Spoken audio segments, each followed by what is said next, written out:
So having just watched that first clip of the accident that takes place on a country highway in Russia, I'm wondering how you're experiencing that. And the first question I'd like to ask you is, how are you experiencing that in your body? What are the actual bodily sensations that you're experiencing, whether it's a rush of adrenaline to your hands, tingling fingers, tension in the muscles? There are all kinds of physiological responses to that, and that is the physiology of your organism responding to the trauma that you've witnessed. So just note down in your journals what your body is telling you, how the physiology of your organism is actually responding to what you've witnessed. And when you've done that, note down how you're feeling. How would you name your feelings, which is actually a reassertion of the prefrontal cortex capacity to reflect on what your physiology is saying to you. You may have feelings that are in response to what you've witnessed, so reflections on what you've witnessed, but also feelings about your own relative actual safety, where you're sitting in front of your computer. A reminder, your brain is reminding your body that in fact that was not your trauma, that was someone else's trauma, and you are in fact in the here and now and safe and okay. But just note down what your responses are. They won't be the same as what I've just mentioned, but note down your own responses.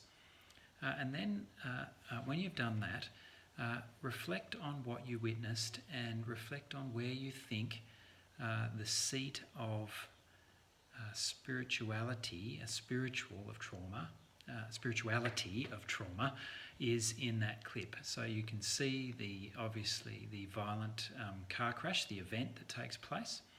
I've suggested to you already in the first reflection that in that moment both freedom and agency are taken away from the people involved. The circumstances become beyond their control. They're not at that point able to do anything about it.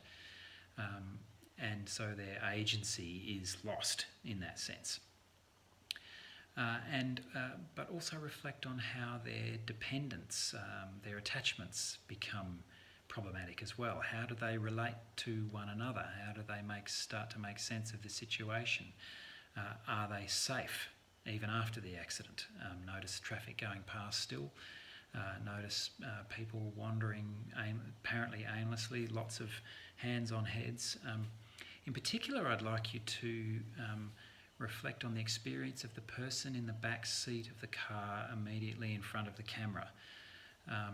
The person in the front of the car is assisted out of the vehicle, but it takes a few moments before anyone remembers that there's someone in the back of that car, and go around to attempt to assist her, and she actually has to make her own way out of the vehicle. Trauma memories can be built on moments as brief as that in these events. And Bessel van der Kolk talks about an event when a woman who was stuck in a vehicle after a road accident like that could hear other people being rescued, and then heard a voice say, "We've got everyone, let's get out of here, it's about to blow up." But they hadn't found her. No one knew she was there. And fortunately she survived, but her trauma was related to the emotions in her body and the feelings resultant from that, of being abandoned to die, of being forgotten, of being undiscovered in that situation. So we never quite know in these situations where the trauma is going to be initiated for each individual person. There are all kinds of things going on in that brief little clip that could be the cause of ongoing post-traumatic stress in a person's life.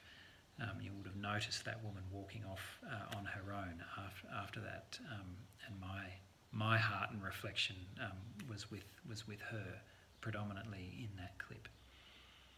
When you've gone through that little process, you might want to go and get a cuppa, have a bit of a rest before you watch the next one, and I'll just pop back in briefly after you've watched the next one and see how you're going with that as well.